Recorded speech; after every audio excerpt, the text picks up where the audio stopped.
Filho do milionário dá um pedaço de bolo à menina suja, mas quando o pai vê o rosto dela, ele grita: "Isso não é possível!" Antes inscreva-se no canal e deixe o seu gostei, para não perder histórias emocionantes como essa. Ele nunca deixava o filho falar com estranhos, especialmente com os da rua. Mas naquele dia, algo quebrou o protocolo.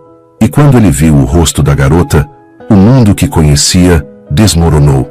"Isso não é possível", sussurrou, pálido. Vincenzo Lucchesi era um homem de rotina impenetrável. Todos os seus dias começavam do mesmo modo. Despertador às 5h30, corrida de exatos 4,2 quilômetros na esteira, banho gelado de 3 minutos e um café preto sem açúcar. Vestia ternos escuros, com abotoaduras discretas e relógios caros que nunca atrasavam. Seu motorista o aguardava pontualmente às 6h45 na garagem subterrânea do edifício, onde morava com o filho, Matteo. Era assim há quase 11 anos, desde que a mãe do menino partira para Paris e nunca mais voltara. Vincenzo se orgulhava do autocontrole. Seus seguranças diziam que ele parecia inquebrável. Os funcionários da empresa falavam baixo na sua presença. O olhar dele podia fazer um adulto suar em segundos. Ele era o tipo de homem que não admitia imprevistos e abominava qualquer coisa que fugisse à ordem natural que impunha ao seu mundo. Por isso mesmo, o simples fato de ver Matteo se afastar do carro naquela manhã já parecia alarmante. Eles haviam acabado de estacionar na frente da Escola Imperial dos Cedros, um dos colégios mais caros da cidade. O motorista mal desligara o carro quando Matteo, sentado ao lado do pai no banco de trás, apontou para o lado de fora com um olhar diferente. "Papai", disse baixinho, "posso descer um minutinho? Só para dar isso aqui." Na mão, Matteo segurava uma pequena lancheira térmica azul.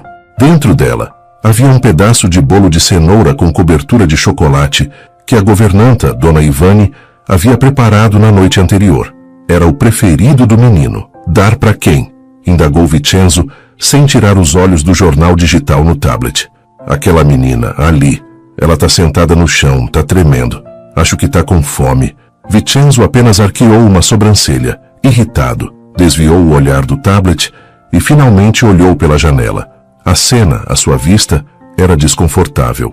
Deveria ser proibida, pensou. Uma criança suja com os cabelos embaraçados e uma blusa puída sentada com as costas apoiadas na mureta de entrada da escola. Passava quase despercebida entre os carros importados e uniformes de grife. Mas Matteo a viu. "Você sabe o que eu penso sobre estranhos", disse Vincenzo com frieza. "E essa criança claramente não é alguém com quem você deva interagir." "Mas ela é uma criança, pai", insistiu Matteo, com a voz firme. Havia algo novo nos olhos do menino. Um tipo de determinação rara em uma criança criada com todos os cuidados, distante do mundo real. Antes que Vincenzo pudesse responder, Matteo abriu a porta do carro e correu em direção à menina, segurando o bolo como se fosse um presente de aniversário. "Matteo!", gritou Vincenzo, saindo atrás dele.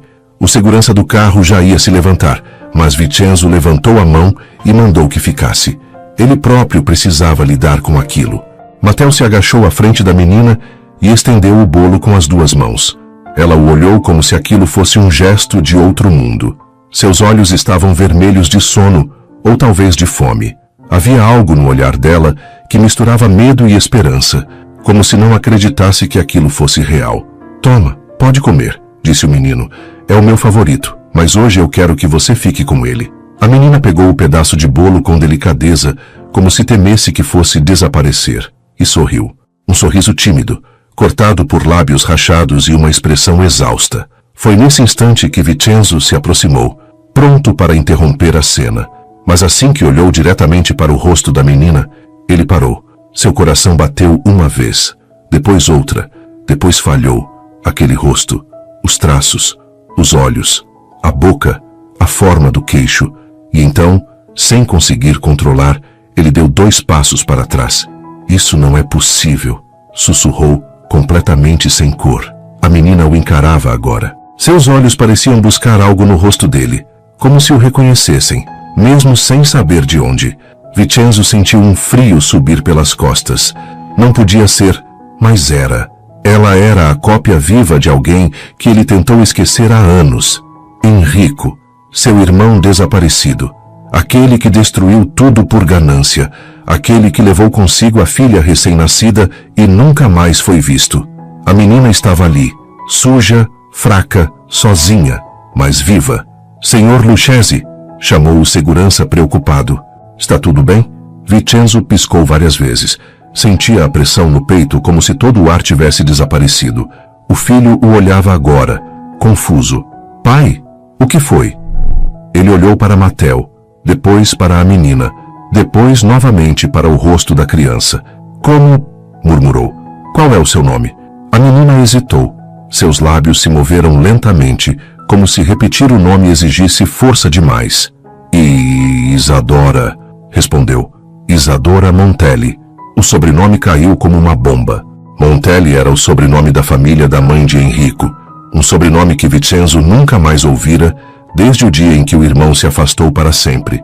Ali estava ela, a filha de Enrico, a menina esquecida, a criança que todos acreditavam ter sido levada para longe, talvez até morta, mas estava ali, sentada no chão, comendo um pedaço de bolo, e seu próprio filho fora o elo que a trouxe de volta. Não podia ser ela, não ali, não daquela forma.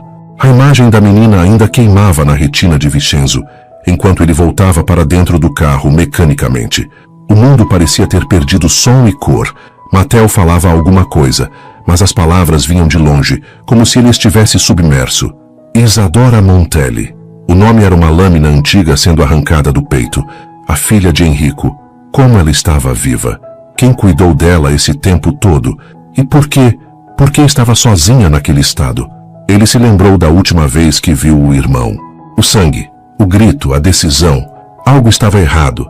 Muito errado. E se ela soubesse de tudo? No banco ao lado, Matteo segurava os joelhos com os braços, quieto. Havia percebido que o pai estava diferente. Não com a habitual frieza, mas com algo mais profundo. Como se uma parte dele tivesse quebrado por dentro. O carro seguiu em silêncio pela avenida, os vidros fechados protegendo o silêncio como um caixão protege um segredo. Vincenzo olhava pela janela, mas não via nada, apenas cenas antigas. A última noite, a discussão. Enrico com os olhos vermelhos batendo com os punhos sobre a mesa do escritório antigo. Você acha que o dinheiro compra tudo, Vincenzo? Até a família? E Vincenzo sem levantar a voz, mas com os olhos duros. O que você fez é imperdoável. Falsificar documentos, ocultar investimentos, usar a empresa como se fosse sua conta pessoal. Era nossa, era da nossa família. E você jogou tudo no lixo por ganância. Os dois haviam sido inseparáveis durante a infância. Mas quando o pai deles morreu, o império herdado se tornou uma parede entre os dois. Enrico queria liberdade, queria arriscar, crescer, romper com as amarras. Vincenzo queria preservar, controlar, manter cada centavo dentro de limites rígidos. E então, Enrico traiu. Pegou dinheiro da empresa para um projeto próprio, falsificou autorizações, escondeu relatórios. Quando Vincenzo descobriu, houve um confronto e um corte. Nunca mais ponha os pés nesta casa, dissera Vincenzo naquela noite. E Enrico foi embora. Levou Marina, sua esposa, e a filha recém-nascida que Vincenzo nunca chegou a conhecer. Durante anos, Vincenzo acreditou que Enrico tinha ido viver no exterior, ou que havia reconstruído a vida longe de tudo e de todos. Alguns diziam que o viram em países diferentes, mas nunca havia confirmação. Agora, a filha de Enrico estava ali, sozinha, com fome, e no estado em que estava, era evidente que ninguém cuidava dela como deveria. Vincenzo respirou fundo, forçando os pulmões a trabalharem. Precisava agir com frieza, pensar, controlar. Quando chegaram em casa, ele desceu primeiro. Matteo, em silêncio, subiu para o quarto. Vincenzo trancou-se no escritório. As cortinas pesadas abafavam a luz do fim da tarde. Abriu a gaveta inferior da estante. Tirou um fichário antigo. Ali estavam registros que jamais ousou destruir. Contratos antigos, cópias de e-mails, fotografias de infância. E no fundo, um envelope pardo, envelhecido. Dentro, uma foto. Marina com a bebê no colo, tirada dias antes de desaparecerem. Vincenzo nunca olhou para aquela imagem com atenção. Havia raiva demais, feridas demais. Mas agora ele via. Era o mesmo olhar, o da menina, Isadora, o mesmo traço na sobrancelha, o mesmo jeito de apertar os lábios, mesmo franzir de testa. Ela é filha dele, murmurou. E se fosse? Se realmente fosse? O que teria acontecido com Marina? Por que a menina estava ali e o pai sumido? Havia algo muito maior por trás disso. Talvez o que ele pensava saber nunca tenha sido toda a verdade. Vincenzo se levantou, puxou o celular. Discretamente abriu o contato de um velho conhecido, Ricardo Menezes, investigador particular. Já o contratara uma vez, anos atrás, para algo delicado. Um homem de confiança, silencioso, preciso. Preciso localizar informações sobre uma menina chamada Isadora Montelli, 9 anos. Apareceu hoje na porta da escola imperial. Pode estar ligada a alguém do meu passado. Faça com descrição. Ninguém deve saber. Mensagem enviada. Vincenzo encostou-se na estante. Pela primeira vez em anos, sentiu as mãos trêmulas, porque agora havia mais perguntas do que respostas. E o mais perigoso, se Isadora sabia quem era o pai, se sabia o que aconteceu, ela poderia ser a chave para algo que Vincenzo preferia manter enterrado. Do outro lado da cidade, Isadora mastigava o último pedaço de bolo que Matteo lhe dera. Estava sentada nos fundos do abrigo, onde uma janela deixava entrar um pouco de sol. Dona Aurora passava com uma cesta de roupas lavadas. "Tá aí, minha flor", disse com sua voz rouca. "Tô", respondeu Isadora, baixinho. Ela lambia o chocolate dos dedos com cuidado. Aquela era a coisa mais doce que provara em semanas. Mas não era só o sabor que aquecia o peito. Era o jeito do menino, a maneira como ele a olhou, como a tratou, como se ela fosse alguém. E o homem de terno. Ela o conhecia?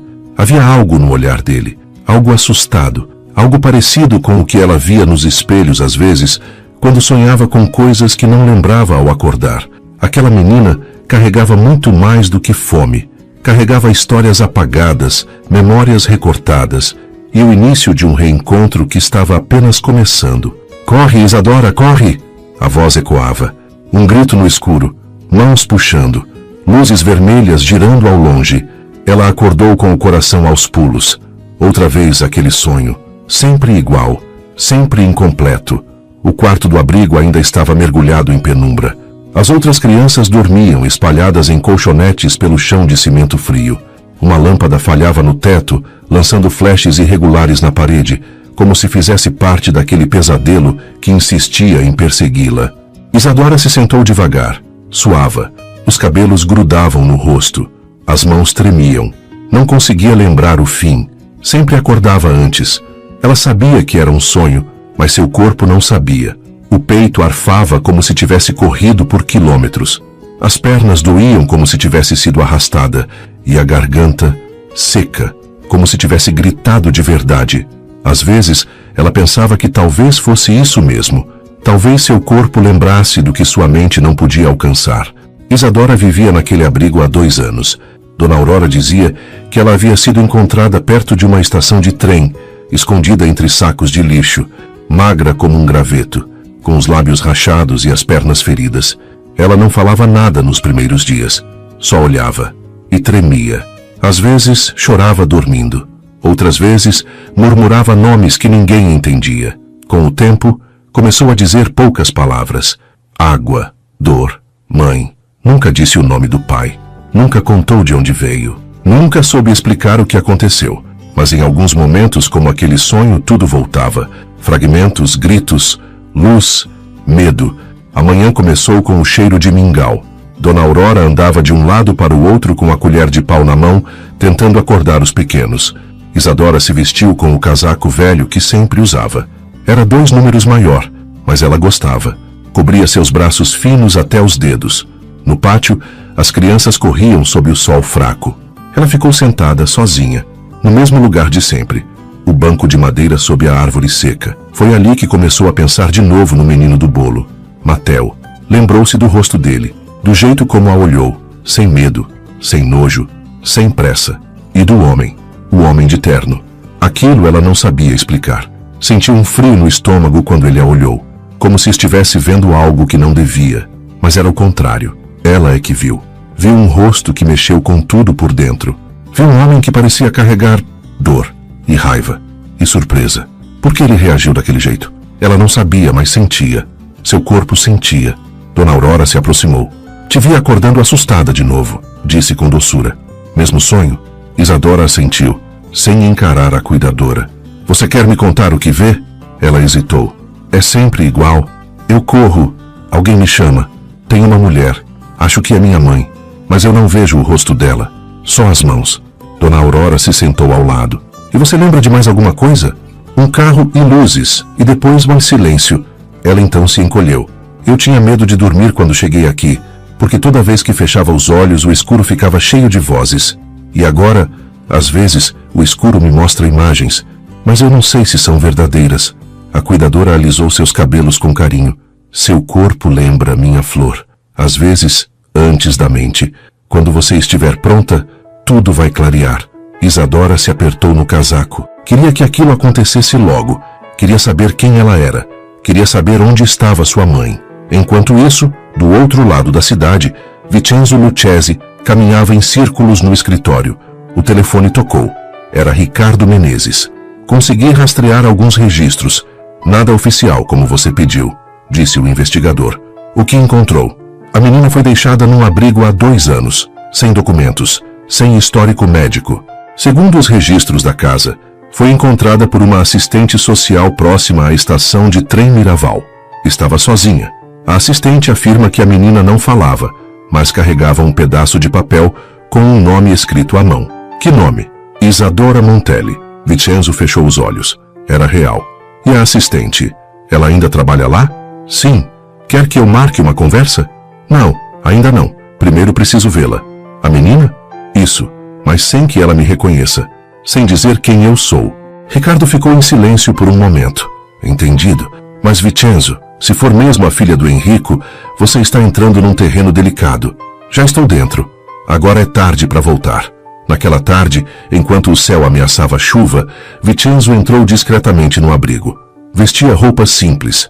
Levava uma caixa com doações, cobertores, brinquedos e alguns livros. Disse que estava ali para conhecer o lugar, talvez se tornar um doador regular. Dona Aurora o recebeu com a desconfiança habitual, mas logo o reconheceu como o homem do estacionamento. Aquela menina, a que estava do lado de fora da escola. É sua parente? Ele hesitou por um instante. Não tenho certeza. Ela franziu o senho, mas não insistiu. Isadora está lá fora, no pátio, onde sempre fica. Vincenzo se aproximou devagar. Ela estava sentada sob a árvore, a mesma árvore. E quando ele a viu com o cabelo solto ao vento, o casaco grande demais e os olhos voltados para o nada, sentiu o peso do tempo, da culpa, da distância. A menina que lembra com o corpo, talvez fosse a única capaz de revelar verdades que ninguém mais teve coragem de contar. Vincenzo nunca se sentiu tão despreparado diante de uma criança. Ela não disse nada, nem olhou de imediato, mas mesmo assim, ele sentiu que havia sido lido por inteiro, como se de alguma forma ela soubesse. Não posso deixar transparecer, pensou, mas o nó na garganta só apertava. Ela estava sentada no mesmo banco da tarde anterior, com os pés balançando no ar e os olhos baixos, acompanhando uma formiga que atravessava o chão. Usava o mesmo casaco, o mesmo silêncio, mas agora havia algo diferente no ar. Ela sabia, não o nome, não a história, mas o corpo dela, os olhos dela, pareciam saber. Vincenzo parou a 2 passos de distância. Queria falar, dizer qualquer coisa, mas não confiava na própria voz. Ela finalmente levantou os olhos, e então o mundo parou por um segundo. Não foi um olhar de medo, nem de surpresa. Foi um olhar calmo, lento, pesado, como se ela estivesse esperando. A mente dele voltou para uma manhã antiga. Marina, a esposa de Enrico, sentada na varanda da casa de campo, grávida, as mãos sobre a barriga, um sorriso tímido. Ela era doce, simples, vinha de uma família humilde, tinha olhos que riam sozinhos. Vincenzo a respeitava, apesar de sempre tê-la considerado deslocada. Naquela manhã, Marina dissera: Enrico está diferente, preocupado demais com dinheiro. Fala em fazer negócios por fora. Você pode conversar com ele? Mas Vincenzo não conversou. Acusou, exigiu, cortou. Talvez tivesse sido mais fácil destruir do que tentar entender. Talvez ele tivesse mesmo escolhido o controle, ao invés da família. E agora, diante daquela menina, o passado se vingava em silêncio. Gosta de livros? Perguntou Vincenzo por fim, apontando para os que havia trazido. Ela apenas assentiu com a cabeça. Qual o seu preferido? Os que têm silêncio. A resposta o atingiu como uma flecha. Que tipo de criança dizia isso? Isadora se levantou devagar e se aproximou da caixa. Escolheu um livro de capa azul. Sentou-se de novo. Abriu, mas não leu. Só passou os dedos pelas páginas, como se buscasse algo escondido entre as linhas. Obrigada, disse, ainda sem olhar para ele. Vincenzo sentou-se no banco ao lado, mantendo certa distância. Ficaram em silêncio por alguns minutos. Ele observava os dedos dela, finos, ágeis, mas com as unhas roídas. Um gesto de ansiedade, um sinal de espera. Quis perguntar sobre a mãe, sobre o pai, mas se conteve. Tudo em Isadora parecia frágil, mas ao mesmo tempo inabalável, como se houvesse nela um tipo de força que não se explica. Senhor? Chamou uma voz atrás dele. Vincenzo se virou. Uma mulher loira, cabelos presos, roupas simples, com um crachá preso na blusa. Desculpe interromper. Sou Lídia, assistente social aqui do abrigo. A senhora Aurora disse que o senhor é um novo apoiador? Sim, algo assim, respondeu, levantando-se. Lídia olhou para Isadora, depois de volta para ele. Ela é especial, não é? Como assim? Desde que chegou, carrega algo nos olhos que é difícil de explicar. Não se abre com ninguém, mas tem uma memória estranha. Lembra de sons, de cheiros, de frases. Nunca contou o que aconteceu. Só disse que acordou um dia sozinha perto dos trilhos e que a mãe sumiu. E o pai? Nunca mencionou. Só em sonhos. Fala dormindo às vezes. Nome solto. Henri. Ela hesitou. Talvez seja Henrique ou algo parecido. Vincenzo sentiu o coração parar por um instante. Enrico. Conhece? Ele sustentou o olhar de Lídia por um segundo longo demais. Acho que ouvi esse nome antes. Mentiu. Ela pareceu desconfiar, mas não insistiu. Estamos tentando entrar com pedido para que ela seja registrada oficialmente, mas sem documentos é lento. Só conseguimos uma vaga para a escola pública este ano. Ela deveria começar em breve. Se não desistirem da matrícula de novo, posso ajudar, disse rápido demais. Lídia arqueou as sobrancelhas. Isso é muito gentil, mas podemos conversar melhor outro dia? Claro. Ele se despediu com um aperto de mão contido e se afastou. Mas antes de sair do pátio, olhou para Isadora mais uma vez. Ela ainda folheava o livro, mas agora o olhava de canto de olho, como se soubesse que ele não era só mais um doador. Naquela noite, Matteo entrou no escritório do pai. Trazia um desenho nas mãos. Era simples. Uma árvore, 2 bancos, uma menina e um menino. É a gente, disse entregando. E a menina? Isadora? É. Você acha que ela tem família? Vincenzo engoliu em seco. Talvez. A gente pode ajudar ela a encontrar? Vincenzo olhou nos olhos do filho. Ali estava a pureza. Ali estava tudo o que ele perdeu quando escolheu se proteger. Podemos, mas precisamos ir com calma. Matteo assentiu. E então, antes de sair do escritório, disse: quando eu olho para ela, sinto como se ela estivesse esperando alguém, mas não sabe quem é. Vincenzo sentiu o chão ceder, porque ele também estava esperando por ela, mesmo sem saber. O sol entrava tímido pela janela da ala feminina do abrigo. A manhã parecia comum, mas dentro de Isadora, algo estava diferente. Ela havia sonhado de novo, mas dessa vez acordou com uma sensação estranha nas mãos, como se tivesse segurado alguma coisa durante o sonho, como se ainda sentisse o toque de algo importante. Levantou devagar. O casaco pendia da cabeceira da cama de ferro. Era velho, de tecido grosso, com forros costurados à mão. Ela o vestia todos os dias, não apenas pelo frio, mas porque de alguma forma ele parecia proteger, como uma carapaça.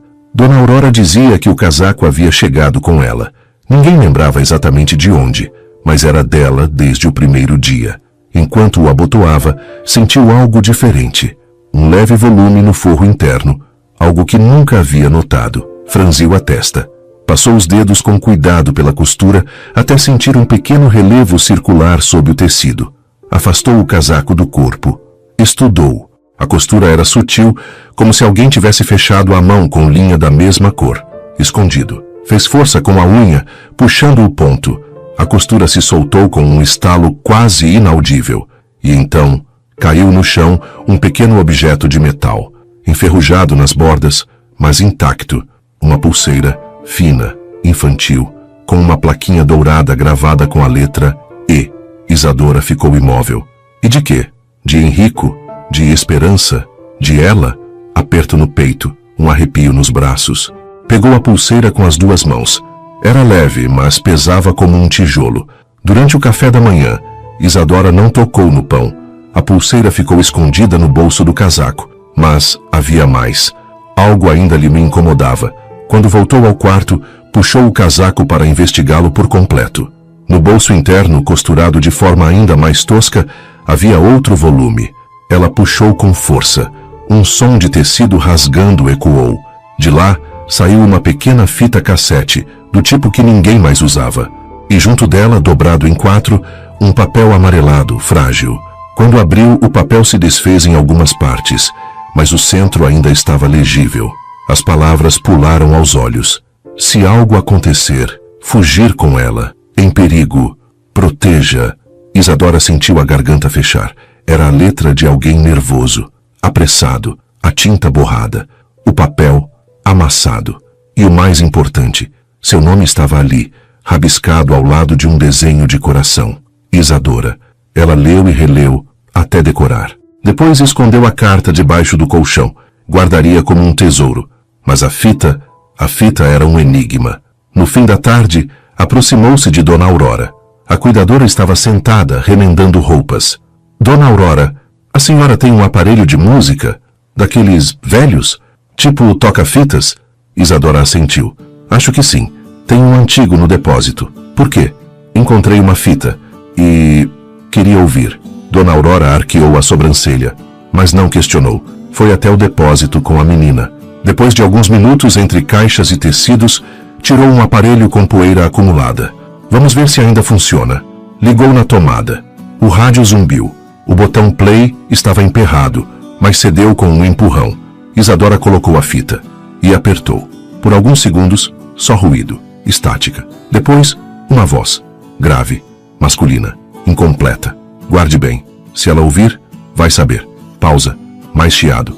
Depois, uma voz feminina, doce, cantando. Dorme, meu bem. O mundo é mau. Mas meu amor é tua casa e teu porto, teu céu. Isadora congelou. Aquela voz. Tinha certeza. Mesmo sem lembrar. Aquela era a voz da mãe. As mãos tremiam.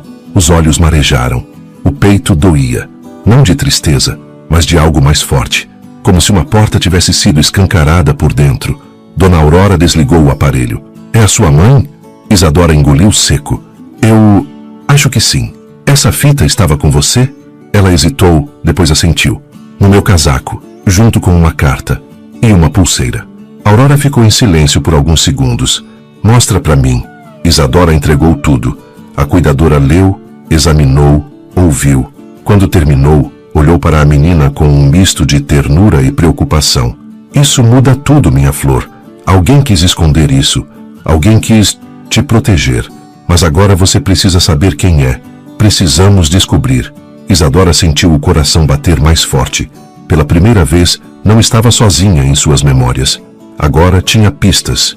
Tinha um caminho. Que mal sabia ela que naquele mesmo instante, Vincenzo Lucchesi lia pela 5ª vez o relatório de Ricardo Menezes, onde aparecia a descrição do casaco azul que ela sempre usava. Na página seguinte, em letras sublinhadas, possível compartimento costurado manualmente no forro do casaco. Investigação sobre conteúdo em andamento. Vincenzo suspirou.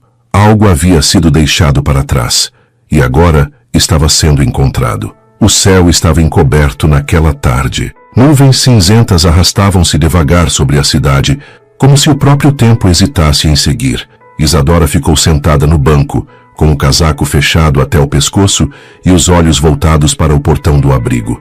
Estava mais calada que o habitual. Nem o barulho das outras crianças correndo no pátio a tirava do lugar. Nas mãos, segurava uma pequena sacola de tecido. Dentro dela, cuidadosamente enrolados em um lenço azul, estavam os 3 objetos. A pulseira com a letra E, a carta rasgada e a fita cassete. Sabia que guardar tudo em silêncio já não bastava. Alguém precisava ver. Alguém que acreditasse nela. E no fundo, ela já sabia quem era esse alguém. Mateu apareceu pouco depois das 3 da tarde. Veio acompanhado do motorista, como nas outras vezes. Mas dessa vez, Vincenzo ficou no carro, observando à distância. Quando Matteo viu Isadora, acenou com entusiasmo. Ela respondeu com um aceno tímido, e então, com um gesto discreto da cabeça, chamou-o para o canto mais escondido do pátio, onde havia um banco de pedra cercado por plantas secas e o som distante do trânsito. Matteo percebeu o ar sério no rosto dela. O que foi? Ela sentou devagar, depois tirou a sacola do colo. Eu achei coisas minhas, que estavam escondidas. Matteo franziu a testa. Que tipo de coisas? Isadora abriu a sacola e colocou os 3 objetos sobre o banco, um a um. Matteo ficou em silêncio por alguns segundos observando. Pegou a pulseira com cuidado, como se fosse de vidro. E... de quê? Eu acho que é de Enrico. Ela hesitou. Acho que era o nome do meu pai. Você se lembra dele? Não. Só em sonhos. E nem sempre com clareza. Mas... esses objetos estavam escondidos no meu casaco, como se alguém tivesse deixado ali de propósito. Matteo agora examinava o papel amarelado. Leu devagar com as sobrancelhas franzidas. Se algo acontecer, murmurou, fugir com ela, em perigo, proteja. Ele ergueu os olhos, assustado. Isso foi da sua mãe? Isadora assentiu, os olhos marejados, mas firmes. Eu não lembro dela direito, só da voz. E tem isso aqui, apontou para a fita cassete. Tem uma gravação. Eu ouvi com Dona Aurora. É a voz de uma mulher cantando, e acho que é ela, minha mãe. Matteo olhou para a fita como se fosse um tesouro antigo. A gente pode ouvir? Isadora hesitou, depois assentiu. Foram até o depósito, onde o toca-fitas velho ainda estava conectado. Matteo limpou a poeira com as mangas da camisa. Isadora encaixou a fita com cuidado. Apertou o play. O chiado veio primeiro, depois a voz grave e tremida de um homem. Guarde bem, se ela ouvir, vai saber. Matteo arregalou os olhos. É o pai? Talvez. Isadora respondeu num sussurro. E então a voz feminina, doce, afinada, cantando devagar. Dorme, meu bem, o mundo é mau, mas meu amor é tua casa, teu porto, teu céu. Matteo não disse nada, apenas deixou que a música invadisse o espaço. Quando terminou, ele ficou olhando para a fita por um tempo. É ela, né? É. Você vai encontrar ela, a sua mãe. Isadora baixou os olhos. Eu não sei se ela ainda está viva, mas ela tentou te proteger. Isso tá claro. E se ela tentou, então pode estar esperando por você. No pátio, o sol começava a sair por entre as nuvens. A luz alaranjada tocava os tijolos do muro e dava aos objetos uma aparência mágica, como se brilhassem levemente. Matteo olhou para Isadora com seriedade. A gente precisa descobrir a verdade, juntos. Você vai me ajudar? Sim. Ele estendeu a mão. Mas tem que ser um segredo, só nosso. Ela segurou a mão dele. Um toque rápido, leve, mas cheio de sentido. Um segredo entre 2 corações, disse ela num tom quase poético. Matteo sorriu. Gosto disso. E então, por um momento, os 2 ficaram ali, não como ricos e pobres, não como protegidos e desprotegidos, mas como 2 crianças que tinham finalmente alguém com quem dividir o peso do mundo. Do carro, Vincenzo observava, viu o gesto das mãos, viu o olhar nos olhos dos 2. E por um instante se viu com Enrico quando eram crianças, sentados num muro, compartilhando um segredo. É assim que começa, pensou, com confiança, com escuta, com alguém dizendo, eu acredito em você. Mas o mundo deles tinha desabado depois. E agora, ele teria que impedir que o mesmo acontecesse com os filhos da próxima geração. A ligação chegou pouco depois das 10 da manhã. Vincenzo estava em sua sala, com as janelas abertas para o jardim interno, tentando responder e-mails que não parava de adiar. Quando o nome de Ricardo Menezes apareceu na tela do celular, soube que a rotina daquele dia estava prestes a ruir. Atendeu com um murmúrio seco. O que tem? Um nome, senhor. E um lugar. Vincenzo se endireitou na cadeira. Fale. Lembra da fita que mencionei? Consegui fazer uma cópia digital. Usei um software de restauração de áudio. Foi difícil, mas conseguimos recuperar um trecho logo antes da música começar. Há uma voz de mulher. E ela diz algo curioso. O quê?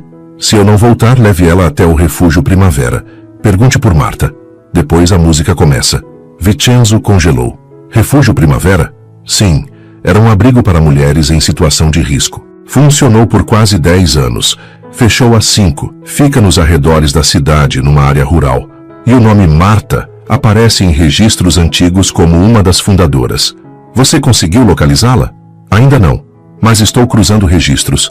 Há uma mulher com o mesmo nome vinculada a um pequeno sítio próximo à antiga sede do abrigo. Se for ela, pode ser a chave para entender o que aconteceu com Marina. Continue. Avise-me assim que tiver confirmação. Há mais uma coisa. Diga, aquela menina, Isadora, ela está se aproximando muito do seu filho. Eu sei. O senhor está preparado para o que pode acontecer se ela descobrir tudo antes do senhor? Vincenzo não respondeu. Desligou. Ficou ali, olhando para o nada. O nome Marina ecoando de novo dentro da cabeça como uma lâmina esquecida. Refúgio Primavera. Marta, se eu não voltar. Aquelas palavras o atingiram mais do que gostaria de admitir. E se Marina não quis fugir de Enrico, mas foi forçada? E se Isadora foi deixada para ser salva, não abandonada? Tudo o que ele pensava saber estava em jogo. No abrigo, Isadora puxou Matteo pela mão até o fundo do corredor da ala de doações. Aqui ninguém vem, disse ela, olhando para os lados antes de entrar. Você tá diferente, comentou Matteo sem pensar. Diferente como? Mais corajosa, mais firme. Isadora não respondeu, mas sorriu de leve. Sabia que algo dentro dela havia mudado desde que encontrou os objetos escondidos. Era como se, de repente, o mundo tivesse deixado de ser só escuridão. Ainda havia sombras, mas agora existiam contornos, pistas, pedaços de luz entre os galhos. Olha, disse ela, tirando um papel dobrado do bolso. Eu escrevi tudo o que lembro da carta. E da música. Palavras soltas, nomes, tudo. Matteo sentou ao lado dela, pegou o papel, leu em silêncio. Refúgio Primavera. Parece nome de lugar. Eu também achei. Você acha que sua mãe pode ter estado lá? Talvez. Ou talvez ela tenha tentado me levar até lá. Não sei. A gente pode procurar no computador da escola, sugeriu ele. É escondido, mas eu sei onde ficam os acessos dos professores. Isadora o olhou surpresa. Você já invadiu o sistema? Claro que não, mas eu observo bem. Sei o horário em que ninguém está lá. Sei como entrar sem fazer barulho. E sei digitar rápido. Ela riu, pela primeira vez em muito tempo. Você é um bom espião. Eu sou seu aliado, corrigiu ele. Isso é mais nobre. Ela assentiu. Então amanhã à tarde? Amanhã à tarde. Enquanto isso, no carro parado próximo ao abrigo, Vincenzo observava discretamente. Ricardo havia instalado uma câmera de segurança voltada para a entrada lateral e monitorava os horários com precisão. Mas naquele dia, Vincenzo quis ver por si mesmo. Quando avistou os dois saindo do depósito com sorrisos e olhares cúmplices, algo dentro dele se partiu. Não por ciúmes, nem por medo, mas por uma saudade antiga. Aquela cumplicidade, aquele tipo de vínculo, ele conhecia. Era o que tivera com Enrico, quando ainda eram apenas dois meninos explorando o mundo. Antes de o poder, antes da traição, antes do abismo. Matteo e Isadora estavam à beira de descobrir tudo sozinhos, e ele ainda não decidira se isso era bom ou perigoso. Naquela noite, Isadora deitou-se com a fita ao lado do travesseiro como um amuleto. Matteo, no quarto luxuoso de seu apartamento, desenhava o rosto dela de memória, com um lápis macio e traços firmes. Ambos dormiram com a mesma ideia na cabeça. Amanhã, talvez a gente encontre alguma coisa que mude tudo. E do outro lado da cidade, Ricardo Menezes dirigia sob chuva leve, em direção a uma casa simples no campo. A mulher que abriu o portão era baixa, de cabelos grisalhos e olhos fundos. Marta? Ele perguntou. Ela o olhou com cautela. Quem quer saber? Meu nome é Ricardo. Preciso falar sobre uma mulher chamada Marina Montelli. Os olhos dela se encheram de lágrimas imediatamente. Ela não disse nada, mas não precisava. O relógio da escola imperial marcava 17h08 quando Matteo empurrou devagar a porta lateral do prédio principal. Rápido, a tia da limpeza só passa por aqui às 5h30. Isadora o seguiu em silêncio, os olhos atentos, o coração disparado. Estar ali, escondida com ele, era como brincar de espiões, mas sem brincadeira nenhuma. Eles cruzaram o corredor até a sala de informática, que já estava escura. Matteo conhecia o código da fechadura digital. Aprendera observando os dedos do professor digitarem durante semanas. Pronto, murmurou quando a luz verde piscou. Entraram. Mateo foi direto para o último computador da fileira, aquele cuja tela virada para a parede garantia mais privacidade. Fecha a porta, disse. Isadora obedeceu. Mateo digitava rápido como havia prometido. Refúgio Primavera, assistência, mulheres, abrigo. As palavras apareciam como fragmentos em motores de busca antigos. Algumas notícias, relatórios sociais desatualizados. Até que uma imagem surgiu. Era um folheto escaneado com o nome do abrigo e uma foto em preto e branco no canto inferior. Um grupo de mulheres e crianças sentadas no gramado de uma casa simples, com árvores ao fundo. Isadora se aproximou da tela. O coração parou por um segundo. Ela apontou. Essa mulher. Mateo ampliou a imagem. Era jovem, magra, cabelo preso num coque bagunçado, o rosto cansado, mas os olhos eram iguais aos dela. É sua mãe? Perguntou ele. Isadora assentiu devagar. Eu acho que sim. Mateo olhou para a data no canto do arquivo. Setembro de 2016. Tem 9 anos isso, murmurou ele. Foi o ano em que você sumiu. Isadora recuou da tela. Então ela esteve lá. E se ela estiver viva? Então talvez tenha deixado mais pistas. Ou alguém lá pode saber. Os dois se entreolharam. Não disseram nada, mas estava claro. Eles estavam mais perto. Na estrada de chão batido que levava ao antigo refúgio Primavera, Ricardo Menezes estacionava o carro em frente a um pequeno sítio, isolado entre árvores e silêncio. Marta o esperava com um chale sobre os ombros e uma expressão marcada pelo tempo. Não ouvia esse nome há anos, disse ela, sentada na varanda. Marina Montelli. Chegou aqui numa noite de chuva com uma criança nos braços, tão assustada que mal conseguia falar. Ela fugia de alguém? Fugiu do marido. Disse que ele não era mais o mesmo. Falava com medo. Tremia. Pediu abrigo só por uma noite, mas ficou 2 semanas. E depois, um homem apareceu. Disse que era irmão dela. Educado, calmo, mas havia algo nos olhos dele. Algo sombrio. Ela o viu chegando de longe. Pegou a menina, deixou uma fita cassete comigo e desapareceu. Nunca mais voltou. Nunca mais. Ricardo mostrou a foto da fita digitalizada. Marta confirmou com um gesto silencioso. Marina me fez prometer que, se um dia a menina fosse encontrada, alguém ouviria aquela fita. Ela dizia, minha filha vai entender, mesmo se eu não estiver por perto. Você acha que ela morreu? Marta olhou para o campo aberto à frente da casa. Não sei, mas uma mulher que foge assim, carrega um medo que não acaba. Você ainda tem contato com alguém do abrigo? Não. Fechamos, muitas foram embora. Mas, ela hesitou. Tem um nome que talvez ajude. Uma das funcionárias da época. Chamava-se Lorena Duarte. Marina confiava nela. Talvez tenha deixado mais do que sabemos. Onde posso encontrar Lorena? Marta abriu uma velha caderneta. Anotou um número de telefone e um endereço. Tente por aqui, mas vá com cuidado. Se Marina ainda está viva, talvez esteja fugindo até hoje. À noite, Mateo escreveu em seu caderno. Hoje vi uma foto da mãe de Isadora. Ela parecia triste, mas forte. Acho que era assim que se protege alguém, mesmo com medo, mesmo sem certeza. Eu não sei o que vamos encontrar, mas eu prometi para ela. E promessas são como segredos de verdade. Não se quebram. No quarto ao lado, Vincenzo observava o desenho que Mateo havia deixado em cima da mesa. Era uma cópia da foto antiga, feita à mão. No centro, a mulher de olhos doces segurando uma menina pequena. E abaixo, escrito em letras infantis, Refúgio Primavera, onde começa o que nunca terminou. Vincenzo sentiu um arrepio. Aquilo não era só uma investigação, era um chamado. E talvez estivesse na hora de parar de observar de longe e, finalmente, entrar na história. A tarde estava nublada, com o vento arrastando folhas secas pelos corredores do abrigo.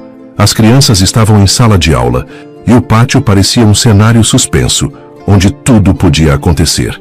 E, de fato, aconteceria. Isadora e Mateo estavam sentados no fundo da biblioteca comunitária do abrigo, perto do único telefone fixo disponível, escondido atrás de uma estante de enciclopédias antigas. Dona Aurora havia saído para buscar mantimentos. Eles tinham uma janela de 20 minutos. Mateo segurava o papel com o número de Lorena Duarte, que haviam anotado da agenda de Marta, entregue por Ricardo a Vincenzo, que por sua vez deixou cair discretamente sobre a mesa onde Matteo deixara um desenho. Um gesto mudo, como quem permite, mas sem admitir. Isadora discou com os dedos trêmulos. O som dos dígitos parecia ecoar alto demais no silêncio da sala. Chamou.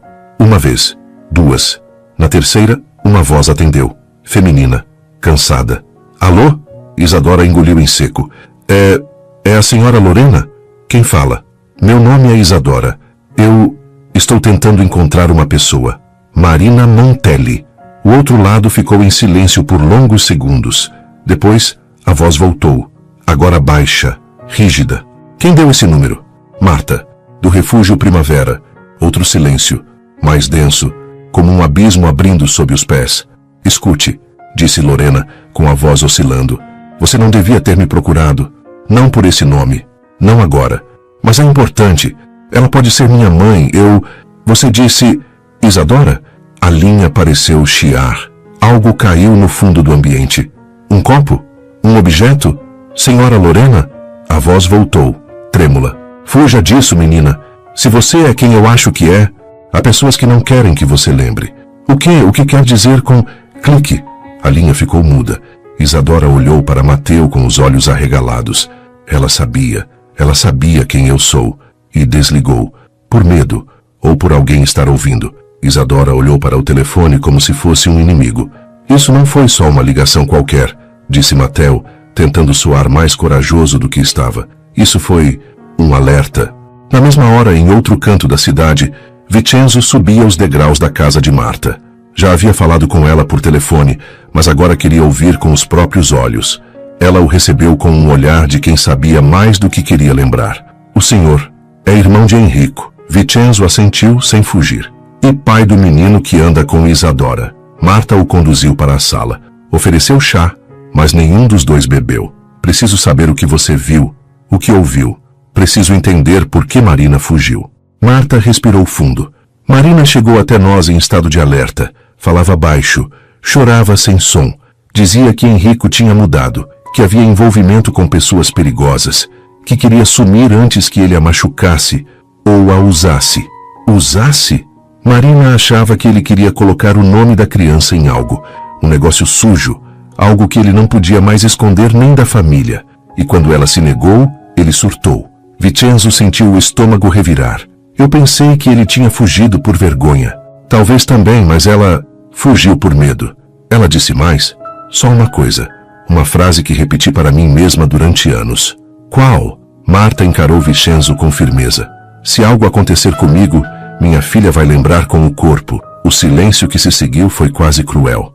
De volta ao abrigo, o fim da tarde trouxe uma brisa fria.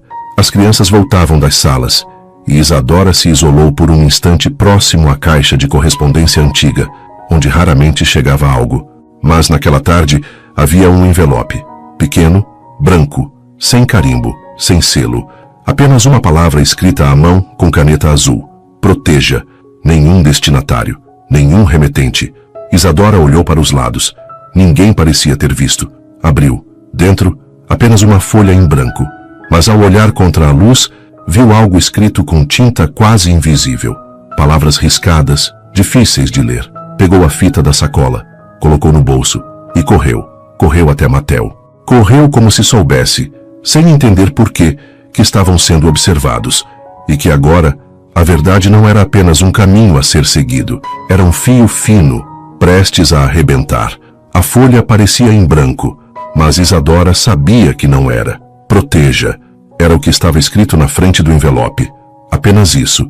E lá dentro, uma página aparentemente vazia. Mas algo dentro dela, ou talvez o próprio instinto que crescera nos últimos dias, dizia que havia mais ali. Matteo segurava a folha contra a luz do abajur no quarto improvisado do abrigo. Não tem nada, ou tá bem escondido. Isadora se lembrou de uma coisa que Dona Aurora dissera meses atrás, durante uma oficina de brincadeiras antigas. Quando a gente era criança, escrevia cartas secretas com suco de limão. Era só passar a folha perto da vela e tudo aparecia. A vela? Exclamou Isadora. Matteo abriu um sorriso. Isso pode funcionar. Pegaram uma vela pequena no refeitório e acenderam com o isqueiro de emergência da despensa. Com cuidado, Mateu segurou a folha sobre a chama, em movimentos circulares. Durante alguns segundos, nada. Apenas a tensão no ar. Mas então, as letras começaram a surgir. Lentas, marrom claras, como se o passado estivesse sendo revelado aos poucos. As palavras eram poucas, mas cada uma pesava mais do que um grito. Se alguém ler isso, não é mais seguro. Ela precisa lembrar. Diga à minha filha. Eu nunca a deixei. Foi ele, foi Augusto. Isadora recuou como se tivesse levado um choque. Augusto? Quem é Augusto? Mateu arregalou os olhos. Esse nome eu já ouvi. Onde? Em casa. Meu pai discutia com um advogado uma vez. Eu ouvi ele dizendo. Calazans meteu a mão onde não devia. O Augusto é pior que Henrico. Isadora sentiu o chão fugir dos pés. Então, ele não só conhecia meu pai. Ele fez parte disso. Mateu se aproximou. Isso muda tudo. Não, ela respondeu firme. Isso começa tudo. Enquanto isso, em um pequeno hotel no interior da cidade vizinha, Ricardo Menezes deixava um envelope sobre a escrivaninha do quarto 11. Dentro dele, uma foto, borrada, mas nítida o suficiente para despertar qualquer memória. Uma mulher de perfil andando com uma sacola de mercado, os cabelos presos num coque apressado, os traços delicados, a silhueta magra. Não havia dúvida. Era Marina. A imagem fora tirada por uma câmera de segurança na rodoviária da cidade de Serra Branca, 2 meses antes. Ricardo a encontrara ao cruzar dados de desaparecimentos, sistemas internos de monitoramento e trilhas de pedido de abrigo com nomes falsos. O envelope tinha um destinatário, V. Lucchesi, e uma frase escrita à mão por Ricardo. Ela está viva e parece estar vigiando alguém. No sítio de Marta, Vincenzo segurava um bilhete escrito por Ricardo e deixado com ela. Dentro do envelope, a foto. Quando olhou para a imagem, sentiu o ar sumir dos pulmões. Marina, murmurou. Marta olhava para ele com os olhos marejados. Ela sobreviveu e não quer ser encontrada, mas está por perto. Vincenzo apertou os olhos, a mente girando. Por que ela se esconderia por tanto tempo? Talvez para proteger a filha, ou porque ainda tem medo de quem possa encontrar as duas. Na mesma noite, do lado de fora do abrigo, um carro preto estacionava silenciosamente. Do banco de trás, um homem alto de paletó escuro e cabelos grisalhos descia com um passo calculado. Seu nome era Augusto Calazans, o mesmo que assinava contratos fantasmas com Henrico, o mesmo que, até hoje, usava nomes de terceiros para limpar seu rastro. Ele andou até o portão lateral, observou as janelas, observou as crianças. E então, fitou o andar de cima, onde uma luz suave vazava pela fresta da janela do quarto de Isadora. Sorriu de canto. Depois murmurou para ninguém ouvir. Até que enfim te encontrei. O nome ainda pairava no ar como um trovão prestes a cair. Augusto, Isadora e Mateu haviam passado horas debatendo o que fazer. Guardar o segredo? Esperar mais pistas? Ou confiar no único adulto que, apesar de distante, começava a se mostrar presente? Naquela manhã, enquanto Mateu caminhava pelo pátio da escola ao lado do pai, decidiu que já não havia mais tempo para hesitação. Pai, disse com a voz baixa, mas firme, preciso te mostrar uma coisa, mas tem que prometer que vai ouvir até o fim. Vincenzo olhou para o filho intrigado. Ele conhecia bem aquela expressão. Não era birra, nem curiosidade, era seriedade. Estou ouvindo. É sobre Isadora. E o nome que apareceu, Augusto Calazans. Vincenzo parou no meio do corredor. Por um instante, o tempo pareceu segurar o ar ao redor deles. Onde você ouviu esse nome? Numa mensagem escondida, escrita com tinta invisível, dentro de um envelope sem remetente. Foi Isadora quem recebeu. Vincenzo sentiu o estômago virar. A imagem do homem voltou como um soco antigo. Augusto Calazans, empresário, ex-sócio de Henrico, conhecido por seus negócios paralelos e sua maneira silenciosa de resolver problemas. Um homem que fazia perguntas perigosas e sumia quando as respostas apareciam. Esse homem está por perto? Perguntou Vincenzo, já com o tom alterado. Não sabemos, mas... Pai, eu acho que ele está atrás dela. Vincenzo se abaixou à altura do filho. Preciso que você me diga tudo. Agora, naquela mesma manhã, um carro de luxo estacionava calmamente diante do portão lateral do abrigo. O homem desceu sozinho, vestindo um terno claro, com um sorriso discreto e uma pasta nas mãos. Disse à recepcionista que era Augusto Leal, empresário do ramo editorial, interessado em doar livros para crianças em situação de vulnerabilidade. Gosto de ver com os próprios olhos antes de doar, disse com gentileza estudada. A funcionária hesitou, mas deixou que ele entrasse para uma breve visita sob sua supervisão. Não passará do pátio, avisou. Claro, compreendo perfeitamente. Mas os olhos de Augusto varreram o espaço com precisão. Sabia o que procurava e sabia reconhecer um rosto mesmo depois de anos. Isadora estava sentada embaixo da árvore com o livro azul nas mãos, o mesmo que Matteo havia lhe dado na primeira visita. Ela levantou os olhos por instinto. Os dois se encararam por um segundo, longo demais. Augusto sorriu, mas foi interrompido. Moça, é essa menina ali que gosta mais de ler. Quer tentar doar diretamente para ela? Ótima ideia, respondeu ele, fingindo surpresa. Posso? Mas antes que chegasse perto, Matteo apareceu. Ei! Gritou, vindo do outro lado do pátio. Isadora olhou para ele aliviada sem saber por quê. Tava te procurando, disse o menino fingindo naturalidade. A dona Aurora quer te ver lá dentro. Isadora hesitou. Olhou de volta para o homem. Algo nele incomodava, como se seus olhos dissessem uma coisa, mas sua presença dissesse outra. Agora, por favor, insistiu Matteo. Ela levantou-se e foi com ele. Augusto ficou observando enquanto os dois sumiam pelo corredor, mas Matteo, antes de virar o canto, olhou discretamente para trás e viu Augusto encostar o celular no ouvido e sussurrar. Ela ainda não lembra, mas vai lembrar. E aí, a gente entra. Matteo esperou até estarem longe o suficiente. Então puxou Isadora pelo braço com urgência. É ele. Quem? Augusto. O nome do bilhete. O homem. Ele estava aqui. Isadora parou de andar. Ele falou comigo, com os olhos. Ele sabe quem você é. E eu... A voz dela falhou. Acho que também sei quem ele é. Matteo a encarou. O que você lembra? Nada claro. Só pedaços. Mas meu corpo tremeu. Igual quando eu ouço a fita. Igual quando sonho. Ela engoliu em seco. Matteo. Ele é o homem dos meus pesadelos. Naquela noite, Vincenzo ligou para Ricardo com voz urgente. Ele apareceu. Está perto dela. No abrigo. Você tem certeza? Meu filho viu. A menina confirmou. Precisamos protegê-la agora. Oficialmente. Quer que eu acione alguém? Ainda não. Vamos fazer do jeito certo. Mas preciso de tudo sobre Augusto. Onde anda? Com quem fala? O que procura? E principalmente... Vincenzo hesitou. Por que Marina o temia mais do que ao próprio marido? Ricardo ficou em silêncio do outro lado. Porque talvez Augusto nunca tenha saído do comando. E talvez ainda estivesse à frente de tudo. Vincenzo passava os olhos pela tela com a frieza de um executivo experiente. Mas por dentro algo se partia. A cada linha lida, a cada dado processado, o passado que ele pensava conhecer se tornava mais obscuro, mais traiçoeiro. O relatório de Ricardo Menezes não deixava espaço para dúvidas. Você tem certeza disso? Ele perguntou, voz baixa, firme.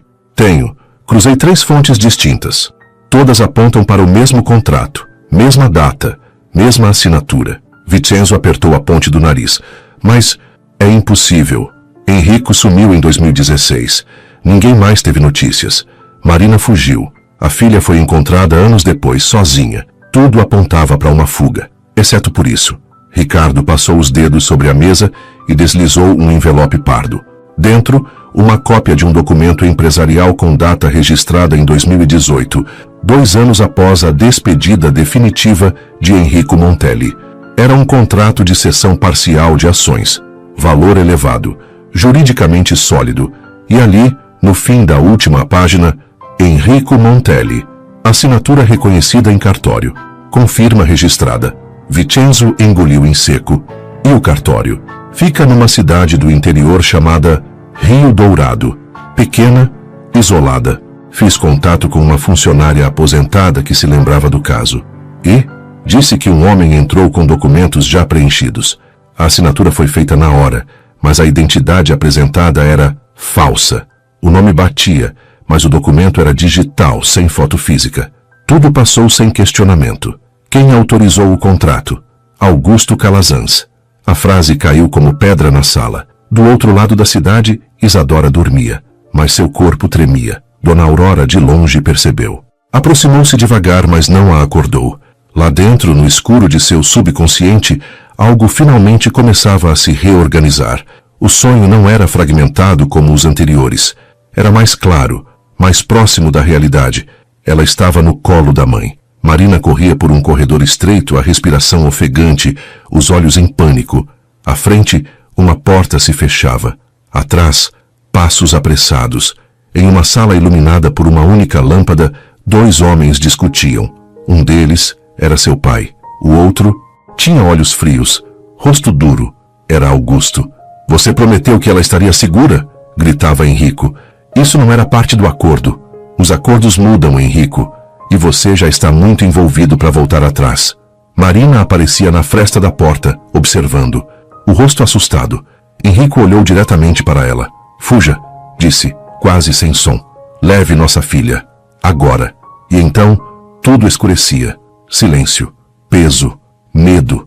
Isadora acordou com um grito preso na garganta e os olhos cheios de lágrimas.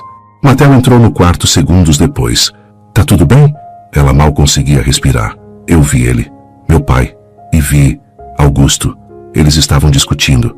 Meu pai me viu e me mandou fugir. Ele não queria ir embora. Ele queria salvar a gente. Matteo se sentou ao lado dela, segurando sua mão. Isadora, se isso for real, é real. Eu senti. Eu vi os olhos dele. Ele estava com medo por nós. Não com raiva, não com culpa, com medo. Ela puxou um caderno e começou a desenhar rapidamente os rostos que viu. Os traços, os olhos, os gestos. Quando terminou, mostrou a Matteo. Esse era o homem, Augusto. E esse era o meu pai. Na manhã seguinte, Vincenzo abriu a gaveta do cofre particular em seu escritório. Ali guardava o que restava do irmão. Cartas antigas, fotos de infância, um livro com dedicatória escrita à mão. Mas naquele dia, o que procurava era mais profundo, mais íntimo. Tirou a pasta cinza onde estavam documentos do tempo em que Henrico ainda era sócio da empresa da família. Entre papéis e registros, encontrou o que queria.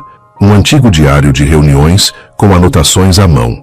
Na última página escrita por Henrico, havia apenas uma frase. Se algo me acontecer, siga o nome que ninguém ousa dizer. Calazans. Vincenzo fechou o diário com força. Os olhos marejaram, mas não caiu uma lágrima. Olhou pela janela. O dia nascia com nuvens carregadas. E pela primeira vez, ele falou em voz alta como se chamasse alguém que ainda estivesse à espreita. Se você ainda estiver vivo, Henrico, eu vou encontrar você. Isadora olhava fixamente para o papel, o desenho do corredor, a porta no fundo, a lâmpada pendurada por um fio exposto, as rachaduras na parede.